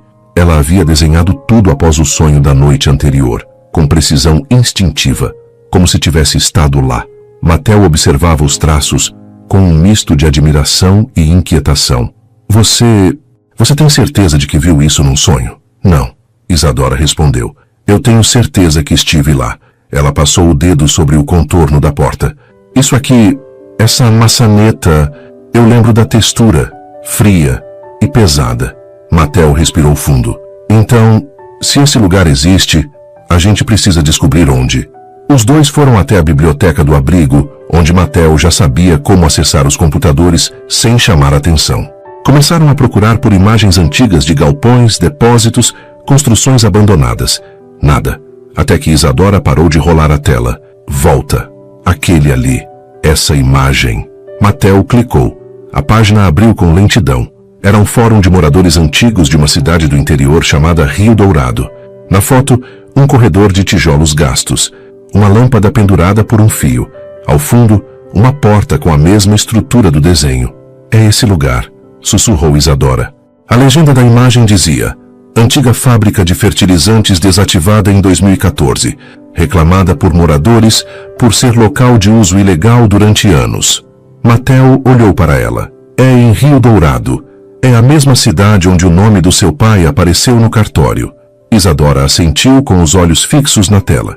Eu preciso ir até lá. Na estrada, dentro de um carro alugado, Vincenzo passava pela entrada de Rio Dourado. A cidade era pequena, de ruas silenciosas e prédios baixos. Parecia congelada no tempo. No cartório foi recebido por uma senhora de óculos grossos. já em idade de se aposentar. Ela reconheceu o nome Montelli na hora. Sim, lembro desse caso, não pelo nome, mas pelo jeito. O homem parecia estranho, como se estivesse com medo, mas era o outro que falava por ele. O outro? Sim, apresentou-se como sócio. Disse que o Sr. Montelli tinha problemas com a fala por um acidente. Pedia que tudo fosse rápido. O documento já estava pronto, só assinamos e selamos. E o nome do outro? Ela consultou o caderno antigo de registros. Aqui está, Samuel Ritti. Vincenzo sentiu um choque. Samuel Ritti era um conhecido de juventude, antigo sócio da empresa, afastado após uma série de negócios duvidosos com Augusto Calazans. Ele mora aqui? Não, mas deixou um endereço de contato na época. A senhora anotou num pedaço de papel. Estrada Velha 38, arredores da antiga fábrica. A antiga fábrica. O mesmo lugar do sonho de Isadora. Na cidade, a notícia da presença de Vincenzo chegou rápido. Alguém fez uma ligação silenciosa. Do outro lado da linha, uma voz grave perguntou: ele foi até o cartório? Foi. Sabia que ia voltar ali. Vai seguir até a fábrica. É lá que tudo começa. A voz suspirou. Se encontrarem Enrico, silenciem. De novo, se for preciso. Naquela noite, Matteo empacotava um mapa, uma lanterna e os desenhos de Isadora. A gente precisa ir, Isadora, antes que outra pessoa chegue lá primeiro. E se o que eu vi for verdade, então seu pai não fugiu. E talvez Mé nunca tenha deixado de tentar te proteger. A estrada para Rio Dourado se estendia escura sob as estrelas, e o silêncio da noite parecia guardar uma promessa. Algumas verdades dormem, mas não para sempre. O vento soprava como um sussurro antigo quando Isadora e Matteo desceram do ônibus em Rio Dourado. A cidade era silenciosa, coberta por uma névoa fina que embranquecia os telhados baixos e escondia o horizonte. Tudo ali parecia ter parado no tempo. Matteo consultava o mapa rabiscado no caderno, enquanto Isadora segurava os desenhos que ela mesma havia feito. O caminho levava a um terreno afastado, nos limites da cidade. Lá ficava o que restava da antiga fábrica de fertilizantes. Agora apenas um esqueleto de concreto e ferrugem. Aqui, disse Isadora, apontando para uma curva coberta de mato. No sonho, essa cerca estava quebrada. E ainda está. Ela passou por entre os arames com cuidado. Matteo a seguiu em silêncio. Nenhum dos dois falava, mas os corações batiam forte demais para que o silêncio fosse confortável. Ao entrarem no terreno, o ar mudou. Mais denso, mais frio, mais cheio de memória. Do outro lado da cidade, Vincenzo empurrava o portão de uma casa esquecida pelo tempo. Samuel Ritti demorou a aparecer, e quando o fez, estava com o olhar opaco, como quem já não esperava mais visitas, e muito menos acertos de contas com o passado. Vincenzo Lucchesi, disse com um sorriso amargo. Imaginei que esse nome voltaria a me assombrar. Vim por causa do Enrico. Samuel ficou em silêncio por um instante. Depois abriu a porta. Entre, mas não finja que não sabia. Ninguém chega até aqui sem já saber parte da verdade. Isadora entrou no galpão principal com passos lentos. A poeira dançava à luz da lanterna. As paredes manchadas. No chão, pedaços de metal, tábuas soltas e rastros apagados de coisas que um dia se moveram ali. Aqui, sussurrou ela, parando diante de um corredor estreito. É o mesmo do sonho. As rachaduras são as mesmas, até o cheiro. Ao final do corredor havia uma porta, de madeira escura, trancada com um cadeado enferrujado, e ao lado dela, uma inscrição riscada com pregos na parede. Não feche os olhos. Matteo engoliu em seco. Alguém esteve aqui, ou ainda está. Isadora passou os dedos pela madeira. A textura, o frio. Era aqui. Foi aqui que ele me mandou fugir. Enrico nunca fugiu, disse Samuel finalmente. Ele tentou, mas não há tempo. O que quer dizer com isso? Augusto o prendeu no jogo. Usou documentos, ameaças, e quando Enrico tentou sair, foi silenciado. Primeiro juridicamente, depois fisicamente. Você viu? Não, mas ouvi. Vi os olhos dele quando assinou aquele papel. Aquilo não era liberdade, era chantagem. Ele sabia que estava assinando o fim da própria história. E por que está me dizendo isso agora? Samuel suspirou. Porque há coisas que mesmo o silêncio não apaga. E porque você, Vincenzo, ainda pode resgatar o irmão, ou o que restou dele. Na fábrica, Mateo forçava o cadeado com uma barra de ferro. Está enferrujado. Vai ceder. Um estalo. A tranca caiu. Isadora empurrou a porta com as duas mãos. Ela rangeu alto. Do outro lado, um cômodo pequeno, escuro. Lá dentro, uma cadeira de ferro virada, algumas mantas velhas no chão e, no canto, uma caixa de madeira com trincos quebrados. Isadora se aproximou. Abriu. Dentro estavam apenas dois objetos. Um retrato antigo de Henrico e Marina com um bebê no colo. Ela, um gravador portátil. Ela olhou para Mateo. Vamos ouvir. Ele apertou o botão. O som chiou. Depois a voz. Se você está ouvindo isso, é porque não conseguia escapar. Mas ainda há tempo para ela. Proteja a Isadora. Ela é tudo o que Marina e eu fizemos de certo no mundo. Isadora cobriu a boca com a mão. A fita continuava. Augusto quer sumir com os rastros. Eu sou um deles. Mas ela é a única que pode lembrar de tudo. E quando lembrar, ele vai tentar apagar de novo. Mateo olhou ao redor. A gente não pode mais ficar aqui. Isadora apertou o gravador contra o peito. Eu não vou correr. Não dessa vez. Agora eu sei quem sou. Do outro lado da linha, em um escritório luxuoso e frio, Augusto Calazans desligava o telefone. Encontraram o quarto. A fita. Tudo. Ele fechou os olhos. Preparem a última visita. E pela primeira vez, sua voz tremeu. O reencontro aconteceu sem anúncio. Vincenzo estacionou o carro diante da antiga fábrica, com o coração acelerado. Desde que Ricardo lhe confirmara que duas crianças, um menino e uma menina, haviam sido vistas entrando no local, ele soube. Sabia que eram eles. Sabia que Isadora tinha chegado onde nunca deveria ter ido sozinha. E por dentro, algo nele se quebrava e se reconstruía a cada passo. Quando empurrou a porta lateral do galpão, encontrou Mateo sentado no chão, ao lado de Isadora. Ela segurava o gravador contra o peito, e seus olhos estavam úmidos, mas cheios de algo novo. Certeza. Vincenzo parou, olhou os dois, e por fim falou. Vocês acharam ele, não é? Isadora levantou os olhos. Ele nunca fugiu. Ele foi silenciado. Vincenzo se ajoelhou à frente dela. Eu vi os papéis, as datas, a assinatura. Samuel me contou parte da história, mas eu precisava ouvir da sua voz. Isadora respirou fundo. Ele tentou proteger a gente e foi traído. Por Augusto. O nome ecoou na sala vazia. Mateo olhou para o pai, que assentiu lentamente. Eu conheci Augusto, mais do que devia, e sei do que ele é capaz. Ele sabe que estamos aqui, disse Mateo. Alguém contou. Então temos pouco tempo, completou Vincenzo. Do outro lado da rua, em uma padaria simples, uma mulher mexia devagar em uma xícara de chá. Seus cabelos, agora tingidos de castanho, estavam presos em um coque baixo. Na mão direita, uma cicatriz fina atravessava o dorso, e nos olhos, um brilho de dor contida, de saudade. Ela os vira passar, vira Isadora, mesmo crescida, mesmo diferente, e soube como uma mãe sabe. Levantou-se devagar, caminhou até a porta. Não foi até eles, ainda não. Mas, ao ver o rosto da filha pela fresta da entrada da fábrica, murmurou, minha filha, e uma lágrima rolou pelo canto do rosto. Dentro do galpão, Vincenzo entregava o envelope que trouxera. Nele, uma cópia da assinatura, o nome de Samuel, a data. Henrico assinou esse documento 2 anos depois de ter desaparecido, e segundo Samuel ele estava sendo vigiado, controlado. Isadora olhou para o retrato que havia encontrado. Marina, Henrico e ela. Um bebê no colo. Minha mãe, ela fugiu para salvar a mim. E ele ficou para proteger as duas. Talvez ela esteja viva, disse Mateo. Talvez ela esteja esperando esse momento. Vincenzo assentiu. Precisamos agir. Provar que Augusto forjou documentos. Mostrar que Isadora foi separada da família à força. E se Marina estiver viva, trazê-la de volta. Augusto Calazans andava de um lado para o outro dentro de um escritório escuro.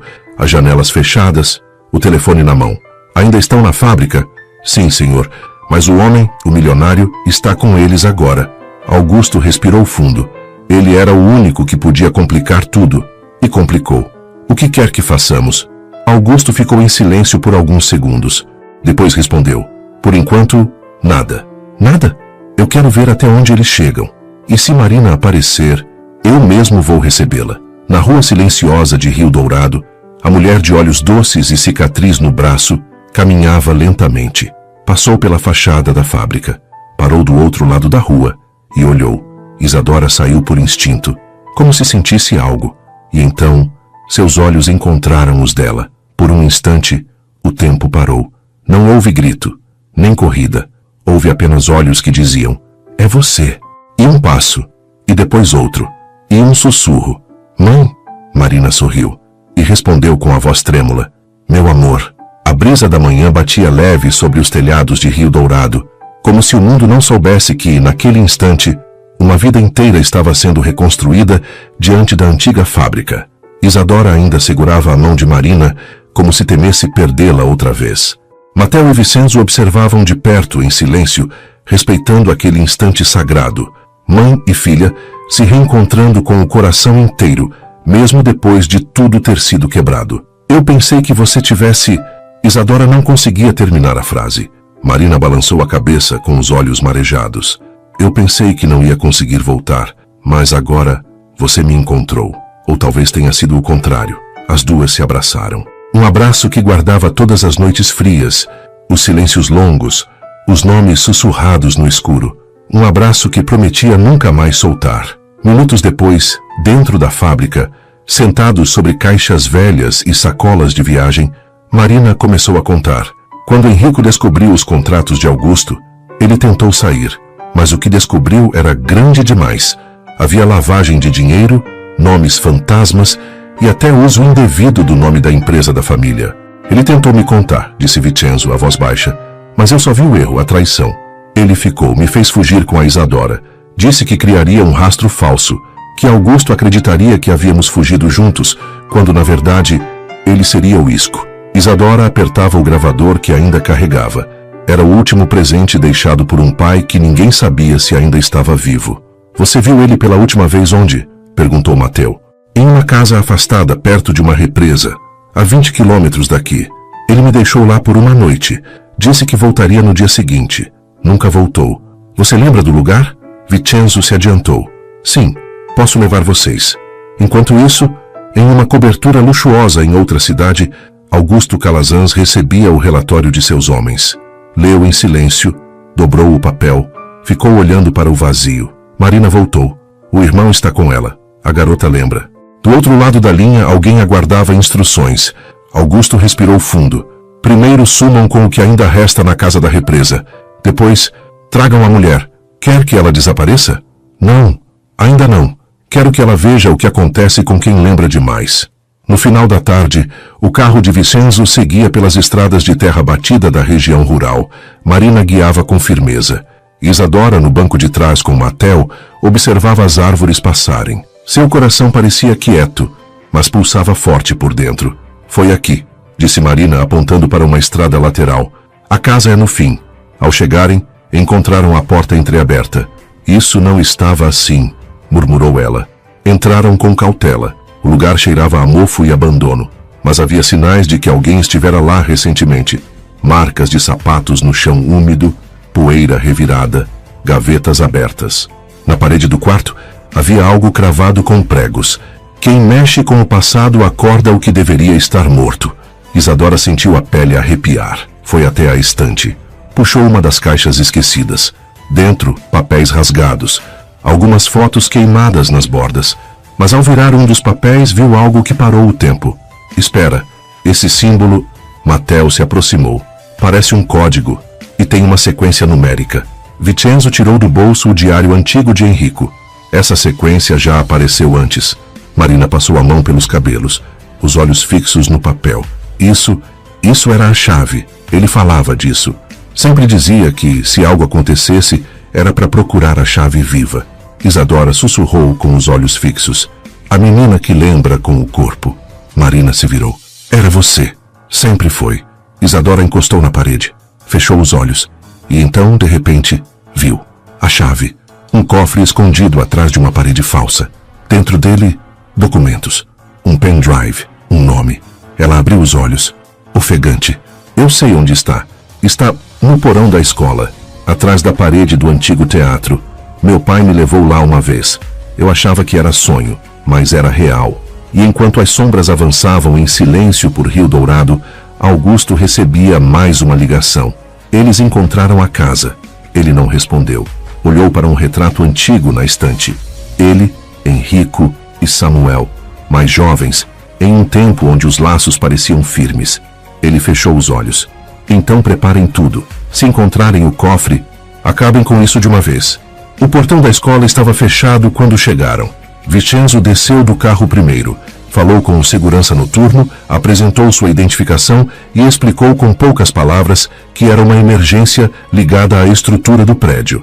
A autoridade de sua presença abriu o caminho. Isadora olhava para a fachada como quem reencontra um velho conhecido. Não parecia mais uma escola, parecia um portal, um lugar onde o tempo ficou guardado. Eu sei onde é, disse ela firme. No porão, atrás do palco do teatro. Meu pai me levou até lá uma vez. Eu achava que era imaginação, mas ele estava me mostrando. Marina apertou a mão da filha. Matteo carregava a lanterna. Caminharam até a entrada lateral. O corredor vazio ecoava os passos. O teatro ficava nos fundos, esquecido há anos. Vincenzo forçou a tranca da porta de acesso ao porão. A maçaneta cedeu com um estalo seco. Rápido, disse ele. Não temos muito tempo. Na mesma hora, em um escritório silencioso, Augusto Calazans recebia uma mensagem cifrada no celular. Eles entraram, estão no teatro. Ele respirou fundo. Então vamos ver o que a menina realmente lembra. Fez um gesto com a cabeça. 2 homens de preto saíram da sala sem dizer uma palavra. No porão o ar era úmido e espesso. Poeira flutuava como neblina densa, e o cheiro de madeira velha e ferrugem preenchia os pulmões. Isadora apontou para o canto esquerdo do palco, atrás de uma cortina rasgada. Ali, atrás daquela parede, tinha uma marca. Matteo passou a lanterna. Havia, de fato, um recorte discreto no revestimento. Vincenzo tocou. Soava oco. Com um empurrão, a placa cedeu. Atrás dela, um espaço oculto. E dentro dele, uma caixa metálica pequena, trancada com código. Isadora se ajoelhou. Passou os dedos sobre os números. Fechou os olhos. Ele me ensinou isso. Era um jogo, um número que ninguém esquecia. Girou os botões lentamente. 2910. A data de aniversário dos pais. A caixa clicou. Dentro dela, papéis, um pendrive lacrado, fotos. Mas havia algo estranho. Os papéis estavam bagunçados, faltando páginas. Um espaço vazio, como se alguém já tivesse estado ali. Vincenzo pegou os documentos com cuidado. Havia relatórios, movimentações financeiras, contratos com nomes falsos, todos com assinatura de Augusto. Mas o mais importante, o documento que comprovava a tentativa de Henrico de denunciar o esquema, não estava ali. Alguém passou aqui antes. Augusto, murmurou Marina. Ele sabia. Isadora vasculhou a caixa uma última vez. No fundo, amassado, estava um pedaço de papel rasgado ao meio. Havia apenas um nome visível, incompleto. Alce. Ela mostrou à mãe. Marina empalideceu. Esse nome, Alceste Doria. Quem é? Perguntou Matteo. Marina demorou a responder. Ele era contador do grupo de Augusto. Fiel, discreto, mas tinha dúvidas. Foi o primeiro a alertar Henrico. Ele está vivo? Marina olhou para Vincenzo, depois para Isadora. Está. Sumiu por conta própria. Mas se o encontrarmos, ele pode provar que Henrico nunca traiu ninguém, completou Vincenzo. No silêncio da noite, enquanto saíam da escola com os documentos que ainda restavam, Vincenzo fez uma promessa. Vamos achar esse homem, antes que Augusto o silencie também. E quando fizermos isso, ele olhou para Isadora, depois para Marina e Matteo. Ninguém mais vai precisar lembrar com dor. Em outro lugar, dentro de um carro escuro, Augusto ouvia tudo por uma escuta clandestina, captada por um dispositivo plantado semanas antes no abrigo. O nome Alceste fez sua mão tremer. Então é isso. Ainda há um fio. Fechou os olhos. Que seja o último, mas será cortado. Era madrugada quando Isadora se levantou da cama no abrigo provisório, montado por Vincenzo, em uma casa segura, afastada do centro. Matteo já estava acordado, sentado no chão, com uma lanterna e papéis espalhados ao redor. Você também não conseguiu dormir? Ela perguntou. Não com tudo que a gente sabe agora. Isadora se aproximou e mostrou o pedaço de papel que ainda guardava no bolso. O nome rasgado, Alce, A deixava inquieta desde o dia anterior. Tem algo nisso que me puxa, disse, como se esse nome soubesse de mim também. Matteo reorganizou os papéis recuperados do cofre. Entre recibos, anotações e rascunhos, havia um formulário de registro de imposto antigo com um endereço parcialmente apagado. Mas Isadora viu. Ali, atrás da marca de carimbo, Rua das Palmeiras, Niguane 83, Beco 3. Era algo. A gente precisa ir. Isadora. Matteo hesitou. E se for perigoso? Tudo já foi. Mas agora é necessário. Na mesma manhã, Vincenzo se encontrava com Ricardo Menezes em uma cafeteria discreta. Alceste Doria está vivo, confirmou o investigador, mas está registrado em nome falso no sistema de proteção de testemunhas não oficial. Augusto sabia? Provavelmente. Por isso nunca moveu nada contra ele diretamente. O problema é, o que o Alceste sabe pode derrubar tudo, inclusive nomes que ainda estão ativos no mercado. Onde ele está? Ricardo colocou um pequeno papel sobre a mesa. Última movimentação bancária feita em nome falso, mas com número de conta antigo. Cidade de Mirassol Velha, mais de 100 quilômetros daqui. Pequena, difícil acesso, perfeita para quem quer desaparecer sem chamar atenção. Vamos até lá, disse Vincenzo, mas com cuidado. Às 9h da manhã, Isadora e Matteo chegaram à Rua das Palmeiras, Beco 3. Era estreita, poeirenta, quase ninguém passava por ali. A casa de número 83 tinha a fachada gasta, janelas fechadas e uma caixa de correio lotada. Matteo bateu na porta. Nada. Isadora tentou a campainha. Silêncio. Mas ao se virarem para sair, uma voz fraca veio de trás da cerca lateral. Por que estão procurando um nome que ninguém mais ousa dizer? Os dois se viraram devagar. Um homem magro, de boné surrado, os observava.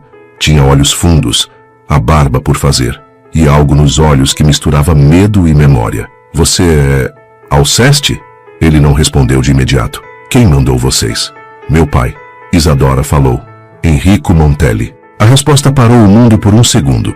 O homem abaixou os olhos, respirou fundo e murmurou. Então, chegou a hora. No mesmo instante, no escritório de Vincenzo, um envelope repousava sobre a mesa. O funcionário que o encontrou disse que ninguém o viu ser deixado ali. Não havia selo, nem remetente. Apenas o nome, Vincenzo Lucchesi. Dentro, uma única foto em preto e branco. Enrico, mais magro, amarrado a uma cadeira, olhos fechados, rosto machucado. E um bilhete manuscrito. Ele confiou em você. E veja onde isso o deixou. Vincenzo ficou parado. A foto tremia em suas mãos. Ele ainda está vivo. Enquanto isso, no fundo da casa escondida no beco, Alceste abria um baú de metal sob o chão de tábuas. Enrico me deu isso. Disse que se um dia a filha dele viesse até mim, era porque Augusto estava prestes a cair. De lá, retirou um pendrive e uma gravação em áudio. Aqui está tudo. Nomes, documentos, vozes. Ele olhou para Isadora. Mas precisa ser entregue com estratégia, com apoio e rápido. A gente tem, disse ela, e vamos até o fim. Na cobertura de Augusto, o celular vibrou. Um número bloqueado, uma gravação automática. Eles encontraram Alceste. Augusto fechou os olhos. Então chegou a hora. Ele se levantou, abriu uma gaveta escondida sob o assoalho. Dentro, um passaporte falso e uma arma. Se querem me derrubar, vão ter que me encarar primeiro. A sala estava silenciosa. Vincenzo, Marina, Isadora, Matteo e Ricardo formavam um círculo ao redor do computador, onde o pendrive de Alceste rodava. A tela exibia pastas com nomes friamente nomeados. Enrico, Declaração, Calazans, Áudio 1, Contas Fantasmas. Ricardo clicou em um arquivo de áudio. A voz veio abafada no início, mas clara o suficiente para gelar o sangue. Você quer derrubar tudo, Enrico? Você quer ser mártir? Quero justiça. Então vai morrer como idiota. Era Augusto Calazans. Era Enrico Montelli. Era a prova que faltava. Ricardo pausou. Isso basta para um mandado. E mais do que isso vira manchete, nacional, internacional. Mas ainda precisamos chegar com isso ao destino certo, disse Vincenzo. E vivos. Do outro lado da cidade, Augusto estava em movimento. Vestia-se com precisão cirúrgica. O relógio marcava o tempo. Ele não confiava mais em ninguém. Eu vou terminar isso com as minhas mãos, disse diante do espelho. Henrico foi fraco. Marina, uma peça fora do tabuleiro. Mas Isadora, pausa. Essa garota não vai me vencer. Na sede do Ministério Público de São Lázaro, Ricardo havia marcado um encontro sigiloso com uma promotora de confiança. Mas havia um detalhe. O caminho até lá precisava ser encenado. Um carro vai com vocês. O pendrive estará comigo. E nós? Perguntou Isadora. Vocês vão em outro veículo, com documentos falsos e escolta disfarçada. E se ele seguir a gente? Ele vai. E é exatamente isso que queremos.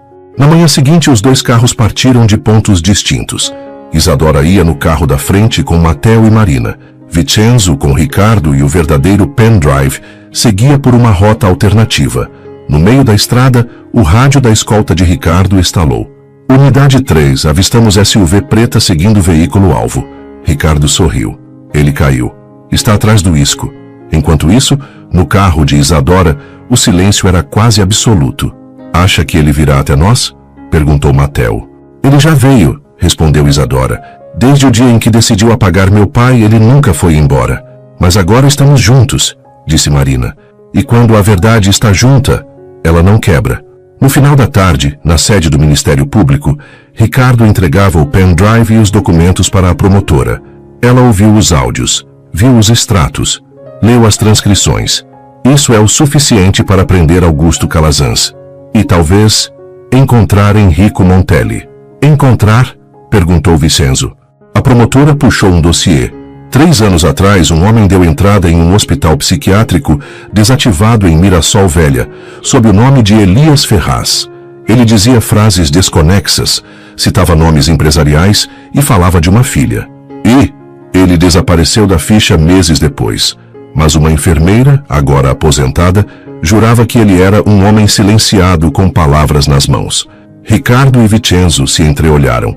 Enrico escrevia em cadernos quando queria fugir dos próprios pensamentos, disse Vincenzo. A promotora entregou uma cópia da ficha. A imagem em preto e branco mostrava um homem magro, com olhar perdido. E então? Perguntou ela. Vocês acreditam que Enrico Montelli pode estar vivo? Isadora apareceu na porta da sala, como se puxada por um fio invisível. Eu não acredito. Eu sinto. À noite, em um quarto escuro nos arredores de Mirassol Velha, um homem escrevia compulsivamente em folhas soltas, rabiscava nomes, desenhava uma menina. No canto do papel, uma palavra se repetia, Isadora. E no fundo do hospital abandonado, onde ninguém mais entrava, o som abafado de um carro ecoava pela estrada. Alguém estava chegando. A estrada para o hospital desativado cortava os campos secos de Mirassol Velha como uma cicatriz. No carro, Isadora apertava os dedos um contra o outro. Matteo estava ao seu lado. Marina atrás com os olhos fixos na paisagem. Vincenzo dirigia sem dizer palavra. Mas havia algo diferente em seu rosto. Não mais o homem que comandava tudo com controle absoluto. Agora, ele era alguém que se permitia sentir. Está pronta? Perguntou ele sem desviar os olhos da estrada. Isadora respirou fundo. Nunca estive. Mas estou aqui. O hospital era um prédio de 3 andares, com janelas quebradas e trepadeiras invadindo o concreto. Um segurança local os recebeu instruído pela promotoria. Um homem vive aqui há mais de 2 anos. Dizem que ele não fala muito, mas escreve. E desenha. Sempre a mesma menina. Sempre o mesmo nome. O grupo entrou em silêncio. Subiram 2 lances de escada até chegarem ao quarto 204. O segurança abriu a porta com cuidado. Ele está aí. Lá dentro, sentado no chão, cercado de folhas, cadernos e recortes, estava um homem magro de cabelos grisalhos e olhos perdidos no tempo. Quando Isadora entrou, ele não a viu de imediato. Continuava escrevendo, desenhando, mas então parou, ergueu o olhar e pela primeira vez em muitos anos, Enrico Montelli viu sua filha. Os olhos se arregalaram, a caneta caiu da mão, as palavras desapareceram da boca. Isadora deu um passo, depois outro, até parar diante dele. Pai, ele tocou o próprio rosto como se duvidasse. Você está viva? Estou. Marina, também. Henrico tremeu. As lágrimas vieram sem aviso. Ele tentou se levantar, mas não conseguiu. Isadora se ajoelhou diante dele. Eu lembro, pai, do corredor, da porta, De você dizendo fuja, e agora a gente voltou para te buscar. Ele chorou, mas não de dor, de alívio. Marina entrou logo depois, viu o homem que um dia a amara, agora despido de tudo exceto da dignidade de quem sobreviveu. Ela se ajoelhou ao lado dele. Você conseguiu. Não sozinho, disse ele. Nunca teria conseguido. Foi por ela. Por vocês. 2 semanas depois, Augusto Calazans foi preso. A operação foi televisionada. Empresários, políticos e ex-diretores foram citados. Documentos assinados por Henrico, os áudios entregues por Alceste e as provas reunidas por Ricardo e Vicenzo derrubaram o império da mentira. Ao sair algemado, Augusto manteve o olhar frio. Mas ao ver Isadora do lado de fora da promotoria, sendo amparada por Mateo e Henrico, seus olhos baixaram pela primeira vez. Ele havia perdido, não para a justiça, mas para a memória, para o amor, para a menina que lembrava com o corpo, e agora lembrava com clareza. Meses depois, em um jardim tranquilo, Vicenzo observava de longe Mateo e Isadora brincando com tinta e pincéis. Vai dar certo entre eles, disse Marina sentando-se ao lado do cunhado. Já deu. Ela o olhou. E entre você e Henrico? Vicenzo sorriu de canto. Ainda não perdoamos tudo, mas nos olhamos nos olhos. E às vezes, isso é mais forte do que qualquer desculpa. Em seu novo quarto, Isadora mantinha uma caixa de memórias. A fita, a pulseira com a letra E, a carta rasgada. E ao lado dela, um bilhete escrito à mão pelo pai. Você não apenas sobreviveu, você me salvou. Ela fechou a caixa, olhou pela janela. E pela primeira vez o passado era apenas passado, porque agora ela tinha presente. E o direito de escolher o que lembrar. E como.